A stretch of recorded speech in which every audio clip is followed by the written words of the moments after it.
Outdoors Delmarva covers everything outdoors, including real hunting situations involving wildlife. and while we'll try to keep it tasteful, discretion is advised. Now, enjoy the show. This week on Outdoors Delmarva, it's one of the area's largest organized waterfowl hunts that aims to serve a higher purpose. We'll follow the flock on this mid-shore retreat. Then saddle up, cowboys and cowgirls, and hold on tight when the rodeo brings the thrill of the outdoors inside the arena. Plus, roam the aisles at the OC Nautical and Wildlife Art Festival. Meet the artists and check out their locally inspired creations. And we've got plenty of new viewer photos to share right now on Outdoors Delmarva.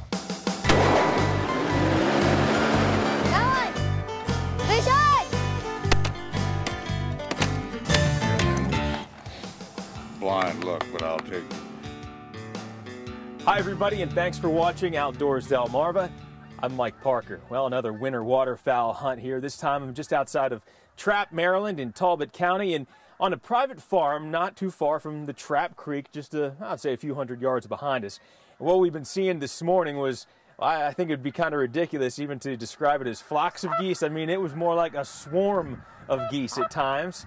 All part of a big charity event that's been happening here for the past couple of years for a great cause, and by the looks of it, some great hunting.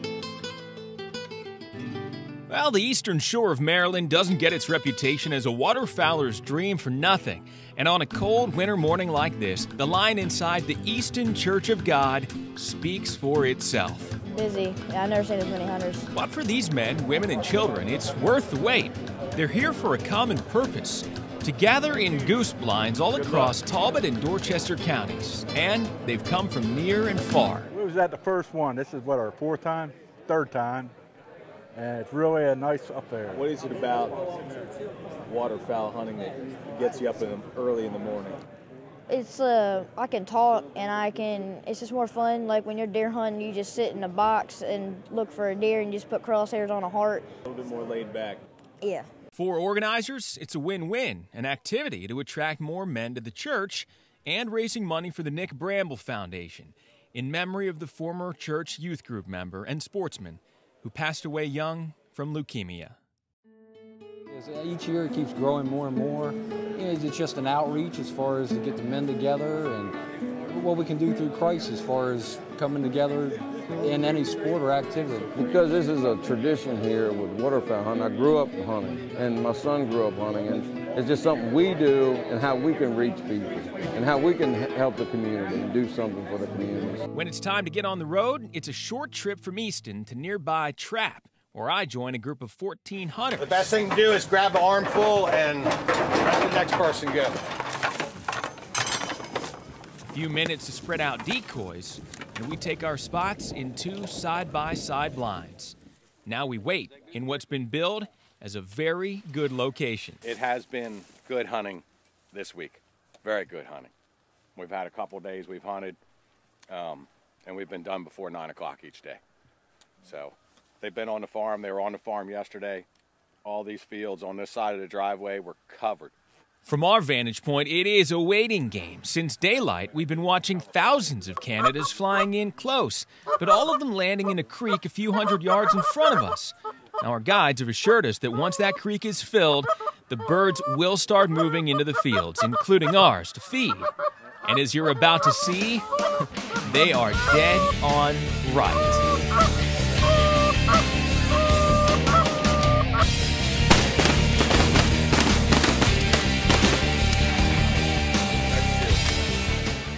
Good.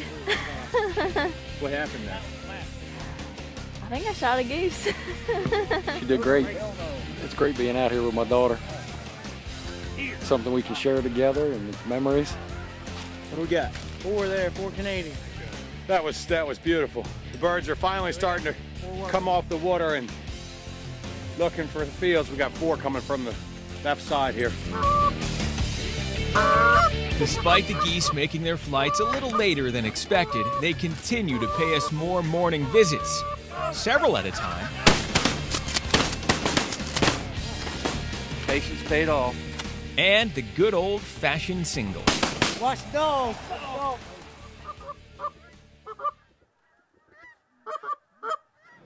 Just wait for the flock to come in, just hoping that they're coming to you, and just get ready to shoot. It just looked like everything for a good cause. We brought all my brothers and my son, and we got a whole family event going on here today. Well, I've been hunting since I was 16. Will here started when he was how old? How old? 9. Took the hunter safety course. Passed it. We shot some geese this year, right? For an event this size, the message is pretty simple. Enjoy and appreciate these gifts of each other and a day in the field.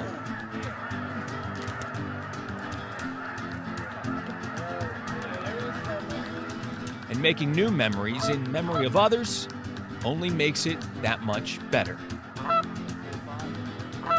I just told him, welcome to Talbot County. The Talbot County has been known as the goose capital of the world back in the 70s. It was the industry for the wintertime. The populations of geese have gotten back up to what they used to be. I think, at least what's here right now, is like the old days. Get outdoors, Delmarva.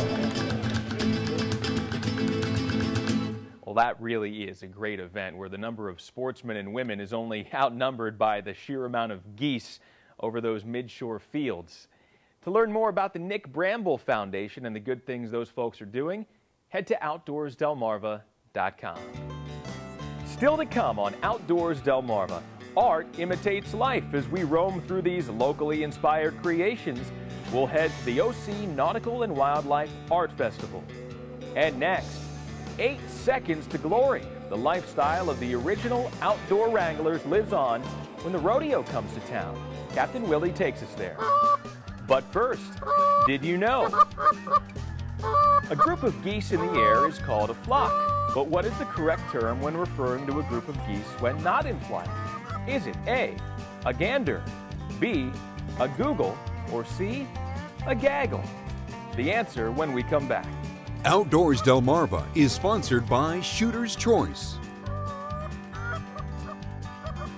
and Shorts Marine. Stay with us. Mike and Captain Willie have more adventures to come.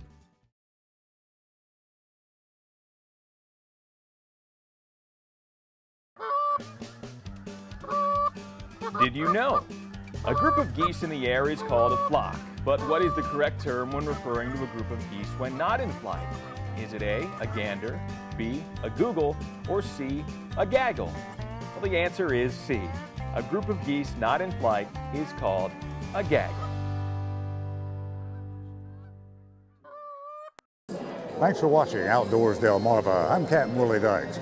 You know, there are a lot of smells around the rodeo arena, but what I smell here tonight is pure excitement. The sport of rodeo is just as popular today as it was when it began back in the Old West. These young athletes are getting their gear ready for the riding events, strapping on their spurs and heating up the sticky rosin on their bull ropes, and getting mentally prepared for the longest and most intense 8 seconds in sport.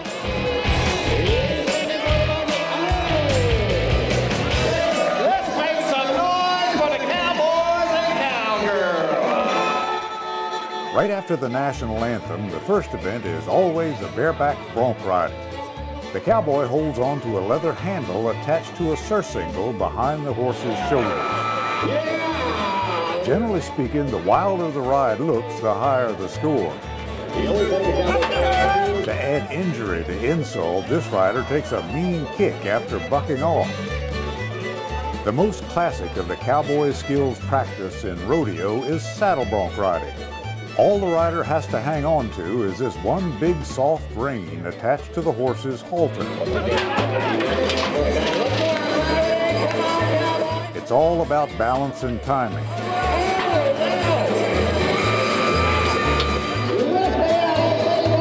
This rider shows how it's done. Watch his legs. That back and forth spurring motion is what keeps you stuck in the saddle and racks up the points. His dismount could use a little work, but that doesn't affect the score. Steer wrestling, sometimes called bulldogging, was invented by a black cowboy named Bill Pickett before 1900. It's a timed event, and the clock stops when the steer is on the ground with all 4 feet sticking out. Timing and teamwork are critical for getting into position to leap onto the steer's horns, and you have about 3 seconds to get it right. The steer isn't obligated to cooperate, and in this event, your reach can exceed your grasp. Roping events are taken from the life of a working cowhand. The lady calf ropers use all the skills of horsemanship and rope handling, but they don't tie up the calf. Time stops when the calf is caught and pulls a breakaway loop in the lariat. The challenge doubles in team roping. One cowboy ropes the horns and the other tries to catch the hind legs. It's also called heading and heeling. Time stops when the steer is stretched out. Rodeo crowds usually stay until the very end because the last event is always the bull riding. The rules are simple. All you have to do is hang on and not touch the bull with your free hand for 8 seconds. There are a lot of short rides in this event. The cowboys pay an entry fee to ride the bulls, and if you don't score in the top 4, you get nothing for your trouble.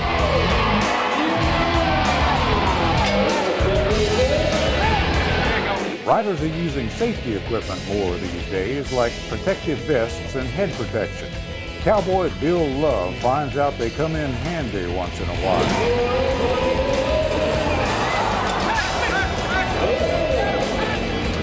It was intense. I just came out and lost my feet on him. Then he pretty sure he just went to town on me. Cowboy! You have to be tough in rodeo, and it helps to be lucky in this time-honored game. What you see at the rodeo with the horses and the bulls, the riding and the roping, is that being a cowboy or a cowgirl is just as much fun as it's always been. Coming up next on Outdoors Delmarva, from fine paintings to the fine details of tying a fly, we'll pay a visit to a local nautical and wildlife art festival. Plus, chopping wood is the obvious use for an old hatchet, but you can't dodge the skill of these lumberjacks. And this week's Scorchy's Corner Classic. Scorchy's Corner Classics are sponsored by TARS Marine Insurance.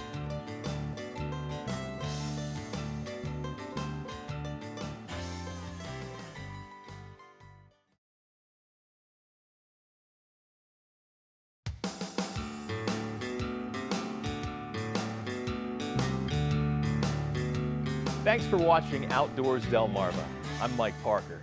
Well, you know, the dead of winter and cold temperatures can certainly challenge your will when it actually comes to getting outdoors. We know. The good thing is there's a lot of indoor events that can really give you that fix for nature and the like happening too this time of year, including the recent Nautical and Wildlife Art Festival in Ocean City. Hi, my name is Susan Veazey. My husband Michael and I are decoy carvers. We've been in this business for around 30 years now.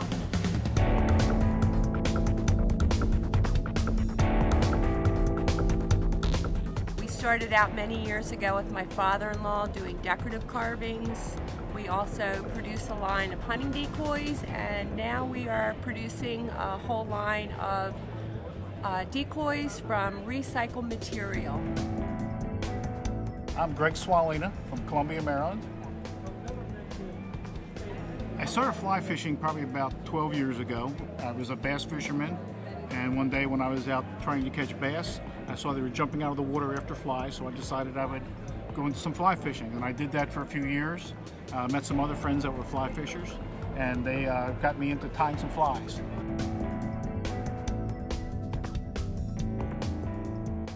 I'm Pam Constantine, and our company's called Chromefish Products. And we actually cast live marine life, and we make molds, and then we cast the plaster in it so that we can get every detail of the live product.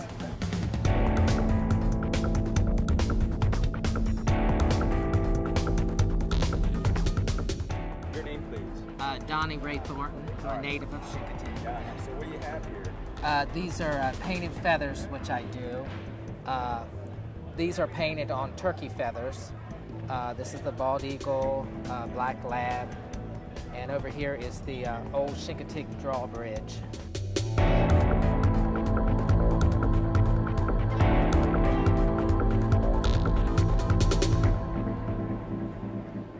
And there you are. Well, the month of February is packed with other events that you might be interested in too.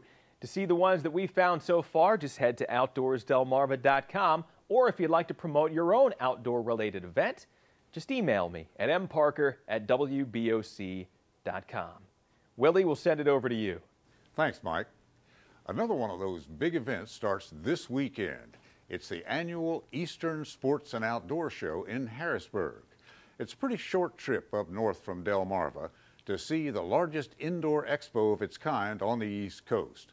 Back in 1984, Scorchy Taws took that trip, and he met some fellows that are pretty good with a hatchet.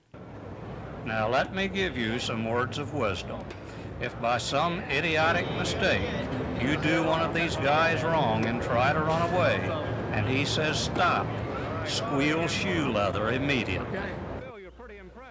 Now the guy with the earring named Bill is a confident character with a hatchet in his hand, and well he should be. He had no problem splitting a cord,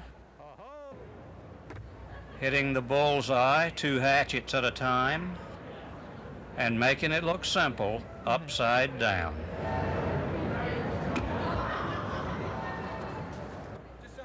He asked me if I'd like to stand by the log while he threw a knife and hatchet at it.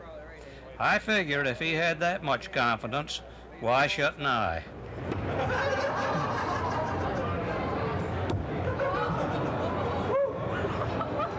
Scorchy Taws, wandering our Delmarva land for WBOC News. Still ahead on Outdoors Delmarva, we'll spend time with the area's premier nature photographer. See these spectacular songbirds. But first, did you know? The word rodeo came from the Spanish word meaning to surround or go around. In other words, a roundup. Outdoors Delmarva will be right back.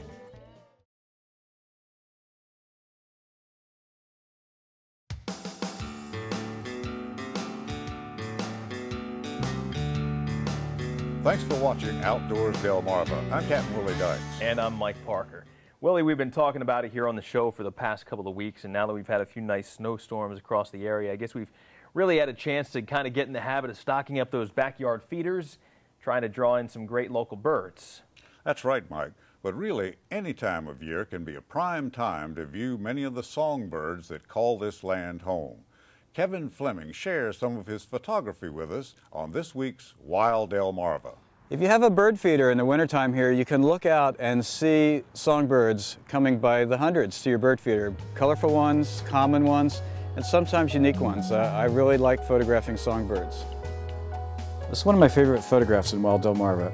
Absolutely all but impossible to catch these barn swallows. With my 600mm lens, there's not much depth of field. It's either in focus or out of focus. One's perched on some phragmites and the other one wants that perch. He's trying to chase the one that's already landed away. Here's another swallow. These folks are here in the summertime in Delmarva, and they're tree swallows, and they're all over the place. Sometimes they travel in really big flocks. But I found this in mating season in the spring. This was a Bombay hook, and they're talking things over here, obviously.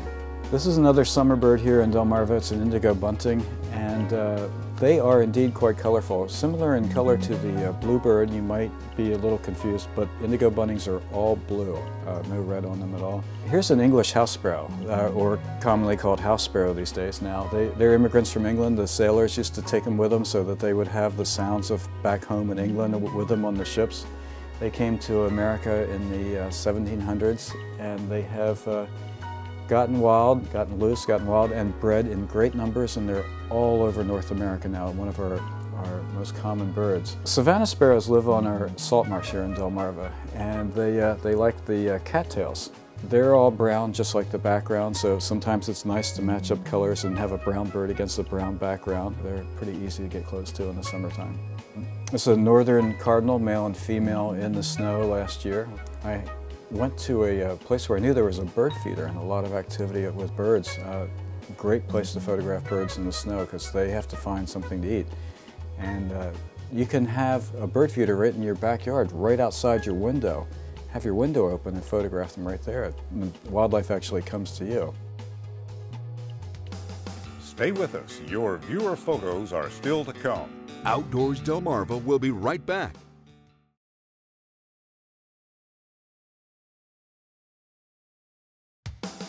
Outdoors Delmarva is sponsored by Shooter's Choice and Shorts Marine. Well, it's one of our favorite parts of the show right now. Time to share some of those pictures sent in by our own Outdoors Delmarva viewers. Our first couple of photos come from Oak Orchard, Delaware. Elaine Woodward sent in this beautiful shot of a local dock after a light snow.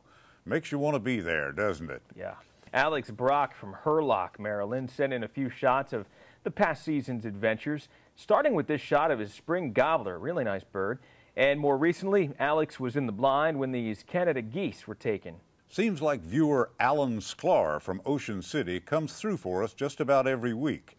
And with pictures like this, we can't help but show them to you. Check out this seal taking a rest on the beach at Assateague. Great to see these animals making a stop on Delmarva. And nothing better than a good old small game hunt. Viewer Paul Bianco from Chestertown sent in this shot after a successful outing for squirrel up in Kent County. And Willie, this 83-year-old Stevens model shotgun is really a classic to enjoy.